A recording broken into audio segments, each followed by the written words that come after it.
పుడక వెలుతురులో మోజు వెచ్చగా సిగ్గుపడిన కన్నితనం అడ్డు చెప్పగా చెవిలో చెప్పనా వినే విధంగా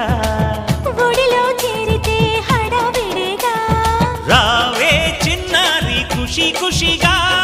నీలో దాగుంట భలే భలేగా భరించుకో ప్రియ ప్రియంగా నీ కౌగిలిలో సుఖిల్చని సుఖీ భవంగా ఓ రంగా శ్రీరంగా ఏరువాక సాగని ఏకంగా హత్సంగా వెత్సంగా